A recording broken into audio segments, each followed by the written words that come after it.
What's up, Internet? My name's Nerdy. And I'm Clarus. This is a spoiler chat for episode 3 of Amazon Prime's Invincible. We get nerdy nightly. We thought we'd share it with you. That's right.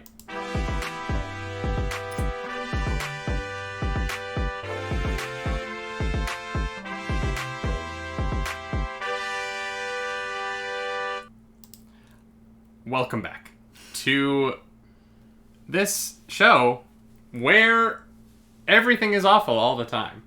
Wow, okay. Am I wrong? Harsh. It's pretty rough. It's pretty rough. What? It's pretty violent. Yeah. It's pretty dark. It's pretty bloody.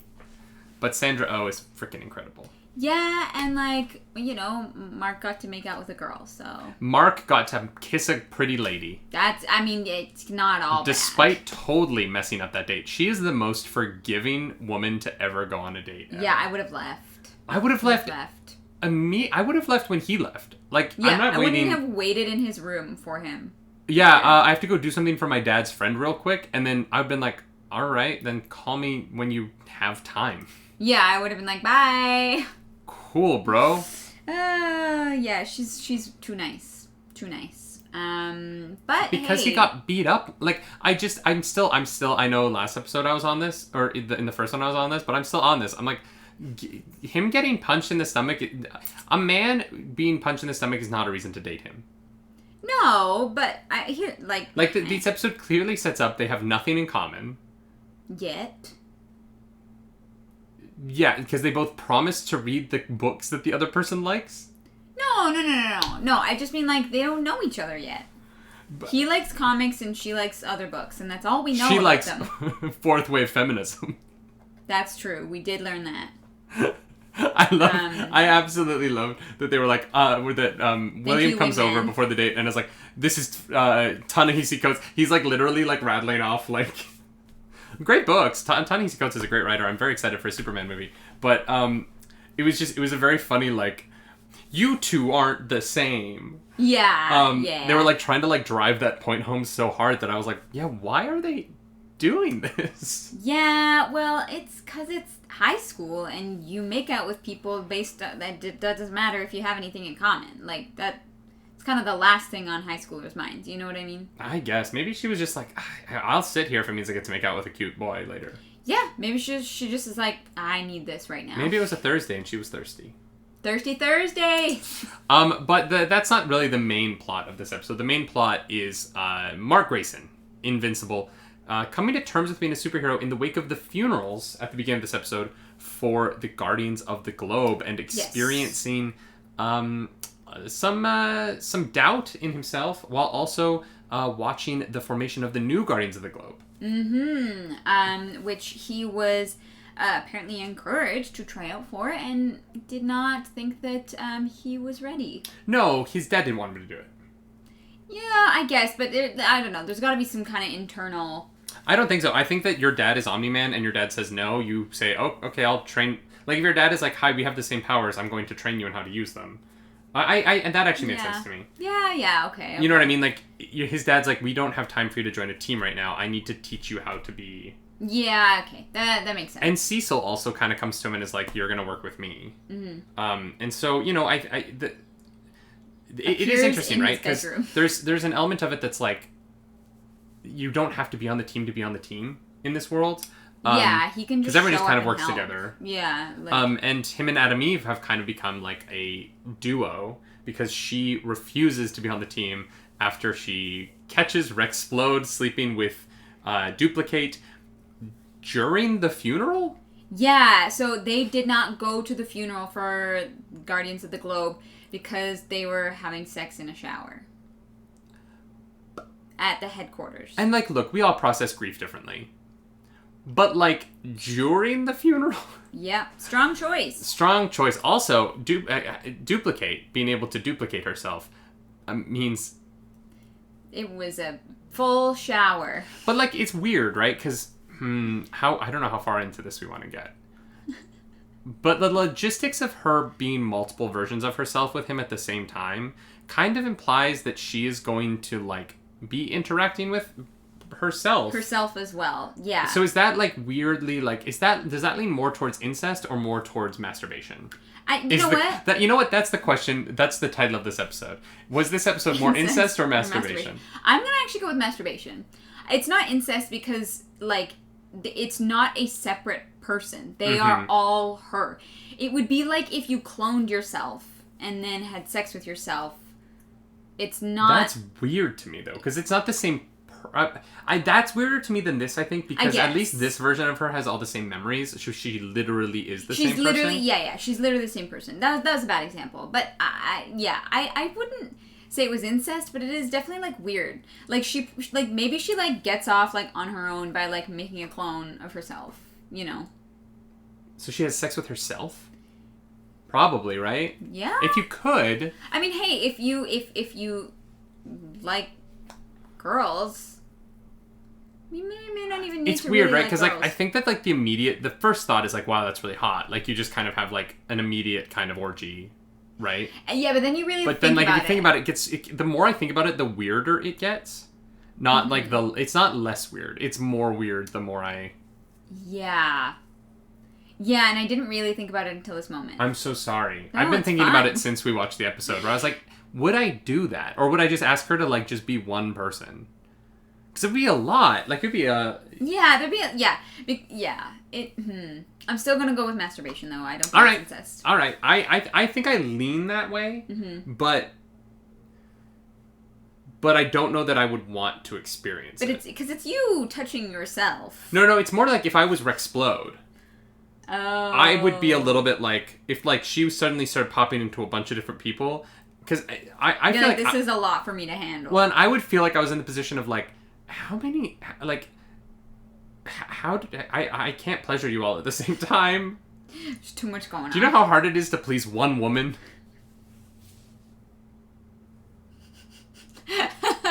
Anyway, so Eve finds them in the shower during the funeral, and she does not want to be on the team anymore because she's very upset with what's his name? Rexplode. Yeah. Which just made me think of the Jason. Pokemon Exploud. That every time you say it, I'm like, is that right? Because I'm literally thinking of Exploud, but yeah. Who I thought that he threw bombs, but it looks like he's Gambit, and he can like transfer energy into things and make them blow up, which is how Gambit's abilities work in X-Men. Which made him more interesting. When he was just like throwing bombs, I was like, okay, he just is a guy with a bunch of bombs. Yeah, I was like, oh, he has a bunch of gadgets, but the fact that he like touches something, his like arm lights up, and then like it has the power, and then when he throws it, it blows up. I think is really cool. Yeah. I think that's a much more interesting version of it than like I have gadgets. Yes. Because we meet a character who is gadgets.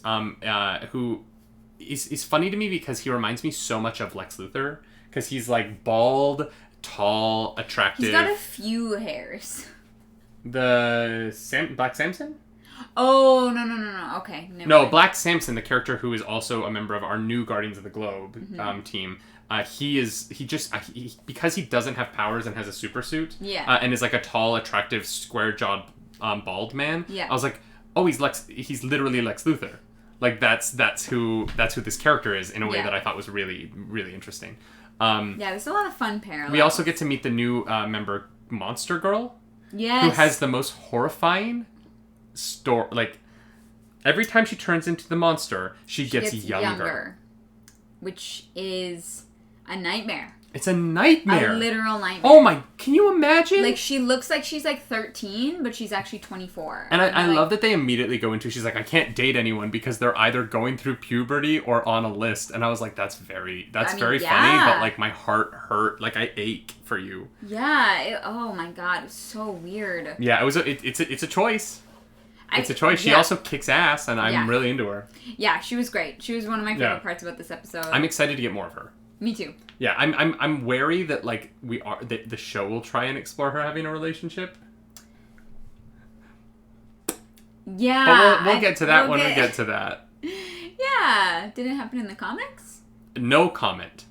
I said I'm not spoiling anything. I said we're keeping it. Okay. I want everything to be a surprise. I want to be the clapper on a movie set. Action. All right. Yeah, and we also get our version of Wasp. Every character in this is like We meet some other characters. There's a Gorilla Grodd from The Flash, who's not Gorilla Grodd. And then there's also Way Too Many Muscles Dude. The two members who we see fight and get their butts kicked so they don't make the team. Yeah. I also love that how you make this team is winning a one-on-one fight. I was like, are these necessarily the skills that we want for the Guardians of the Globe? Like one-on-one combatants? Yeah, it was interesting, but at the same time, I don't know what else you would do, like how you would simulate team building exercises. These people need to work together. The thing that we never see Robot put them through is like, how do 2 or 3 of you function as a unit? Yeah. The Justice League is not good at being the Justice League because they show up and then the 7 of them go off in different directions and just do whatever they want. They show up and they are a unit. They seem to sometimes. Only in the movies. In the comics, they work together, you know? I was a little surprised to see that Robot's idea was like, all right, you fight you, and the winner gets in, you fight you, and not like, hey, let's see if you guys can work together to save people. Yeah. It's also kind of telling of like what Invincible's version of superherodom is, which is a lot of like casualties. It didn't seem so in the first episode, but like there's a lot of casualties, and it's more about the fighting as opposed to say a universe where saving people is the priority. Mm-hmm. And I think that saving people is the priority. We've just kind of been spending a little bit too much time with Team who are not necessarily pros yet. Yeah, well, because the Guardians of the Globe, their first thing in the very first episode was to get all the civilians out to make sure there were as few casualties as possible. Like, that was, like, the plan. Mm-hmm. And obviously the teens are not the Guardians of the Globe yet. Well, now they are, but now they are. The Galaxy. but now they are, right? The team team... Yes, they are now. The team is now the Guardians of the Globe, and they're dysfunctional as heck at it. Yeah, like, they got some stuff to figure out. They got some kinks to work through.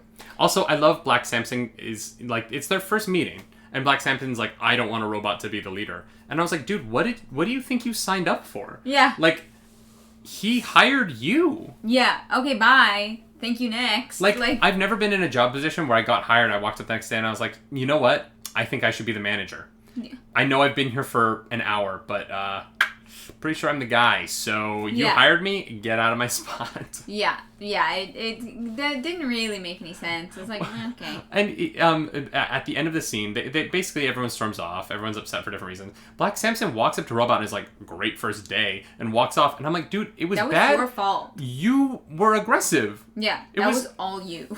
You started it. Yeah. Robot did literally nothing. And you were like, I don't like robots. Yeah. Like, 100% your fault, dude. Like... Yep. Yeah, definitely. Interesting that he lost his powers previously and now has a suit. Like, I love that he's a former superhero who's now Lex Luthor. That is an interesting character, and I'm excited to get into that because he is like, I have the most experience. I just happen to have lost the powers. Mm-hmm. And like he is a former Guardian of the Globe, so he probably feels a sense of like entitlement to it. But he's not the man that he was when he was a member, right? Like there is a difference there. Yeah, for sure. Yeah. And then I guess the episode ends with we've got two major things that happen. Mm-hmm. We've got the fight with Dr. Seismic, who's got earthquake gloves, mm-hmm. and then we have the prison breakout. Well, and the Doc Seismic fight was interesting to me because it was just Invincible and Adam Eve. Mm-hmm. Because Cecil straight up says Omni-Man's fighting a kaiju, which I really appreciated. Yeah. And he also was fighting a dragon earlier in that episode, which I was like, why can't we see the dragon? Right. I want to see Omni-Man versus a dragon fight. I would love that. And Cecil's like, I can't call the new Guardians of the Globes because they're a shit show. Yeah, he's literally like they're a mess. So the two of you need to go take care of this. And they work even though you're on a date with Amber in your bedroom right now. Yeah, he shows up in his room. I need you to go on a different date with a different girl. Pretty much. And so they go fight Doc Seismic, and in that fight sequence, Invincible and Adam Eve are heroes. Mm-hmm. They are saving everybody. They're being very careful. They're managing like the casualties so that there aren't any. Yeah. And I really appreciated them showing like Invincible is the right guy for the job. He just doesn't believe it. Yes. And I love that they're hammering this away because it really is the most compelling thing about this character to me. Totally. Yeah, it was really awesome to watch them work together. Mm-hmm. And it was a fun villain, like, the classic mad scientist. It was a good time. They're not really gloves. Gloves have fingers. It was great.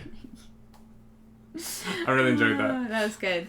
And then the last thing that happens is the twins from... Or not twins. Yeah, the Mahler twins. Twins? Okay, yeah. Well, one is a clone. Yeah, but they're just called the Mahler twins. They're called the twins, yeah. From episode 1, we see them again in this, like, high security prison for supervillains, I guess.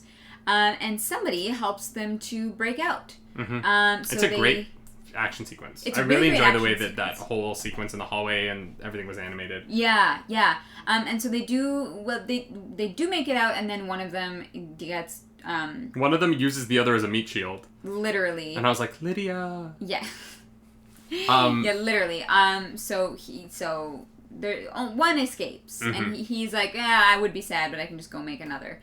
So I'm assuming that they're still going to be twins. Yeah. When we see them again. But a new twin. The camera pulls back to the control room where all this is happening from, and I was like, because look, I read the comic so long ago, I don't remember all the ins and outs. I'm so sorry.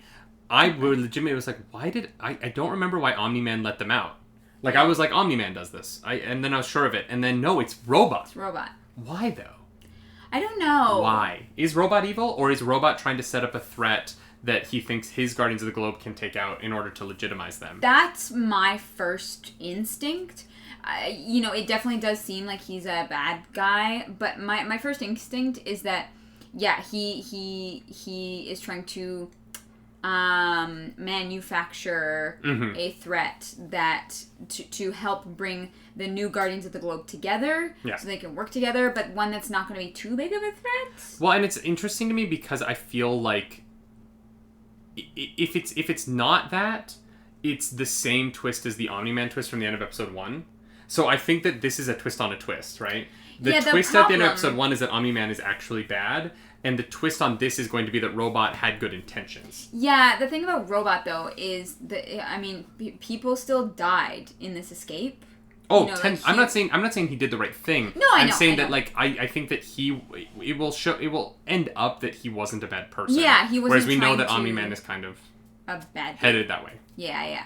I think he had good intentions and might have, like, made a mistake with this. That's my instinct on it, but I don't know. Yeah, and then of course we get the actual final moment with I don't think this is the actual moment, but this is like the end of the main story arc of the episode, which is Adam Eve. It goes back to the team's headquarters, and someone's shooting fireworks off. She goes up, it's Rexplode. Rexplode's like, give me one more chance. And she does the right thing and says no. Thank God. I was like worried for a second. I was like, no, don't do this. Don't freaking do this. And she was like, no. And no, she said good luck. Yeah. She took the high road. She wasn't mean. No. She was gracious. Yeah. She showed that she's a freaking hero. Oh, yeah. But then she does the weird thing of immediately going to fly to Mark's bedroom window. Yeah, going to the bedroom window is weird. Here's the thing. I totally see she went to him as someone who would understand and for comfort. She's obviously had a really bad day. But yeah, flying straight to the bedroom window is an interesting choice. I'm assuming it's because, like, she doesn't want his family to know. Okay, but there are neighbors. Call? No, but there are these people are so bad at hiding the fact that they are superheroes. Oh yeah, God, like everyone would have to know. Secret identities are useless in this universe. When he was literally creating in episode 2, Mark was literally creating craters. That was at least in the middle of the night. The sun is still up. Wake up the whole neighborhood. The sun is still somewhat up when Adam and Eve is flying in his backyard. Yeah. Also, Omni-Man regularly takes off just from his own house. Yeah. And what's my favorite shot in all of the 3 episodes is it's like a shot up from the yard. And Omni-Man and Mark are just flying above their own house. Yeah. Like, I was like, you literally have flight. You have the ability to be anywhere in the world you want. You can fly to Naples in, like, minutes. Why would you practice here? Yeah, it's kind of odd. And I think the show is just going to be very, like, loosey-goosey with that because they don't care. And that's kind of fun. But it's very interesting, especially when we are so used to superhero stuff being very, like, hush-hush secret. Nobody can know that it's Clark Kent. Yeah. Whereas, like, in this, Maeve is like, I'm just gonna fly right into his backyard and, like, look in his window, see him making out with Amber, and go, good for you, Mark, and fly off. Yeah, she seems like a good person. I really like her character. Me too. I also like Amber, which is tough. Here's the thing, though. I think that Mark should be with Eve. Yeah, I think if you are, like, a super person, your life will be infinitely less complicated if you're both super. If you don't have to constantly lie. And also, Mark, thus far, is a bad liar. Yes. So, like, I feel bad for Amber. She does not seem like she deserves the gaslighting and, like, the, like, runaround that he's going to give her trying to protect his secret identity. Yeah. So I do hope they end up together, because that would be fun. Yeah. We'll see. And also, like, if she's not going to be in the Guardians of the Globe, if they could be, like, a little super couple. Yeah. Saving the world together. And then, like, you know, having sky sex. Huh. I think it would be fun. It could, I mean... Can you imagine if you were on a plane? He can create his own leverage, so... Right, he can... It would work. But can you imagine if you're on a plane, right? You're at 30,000 feet. You open the window to take a look. You know, you just want to see what's going on. Oh, yeah, that's just two superheroes.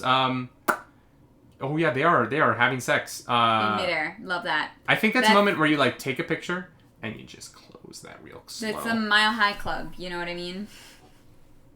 It is the like platinum tier Mile High Club. Literally. Doing it at a Mile High outside of a plane. Yeah. Goals. Yeah, this is a great show. I'm loving the show so far. It's really fun. I'm really into it. Yeah, I cannot wait for Friday. We will be back tomorrow with our spoiler chat for episode 4, which will be the first spoiler chat for the show that's on time. Sorry about that, y'all.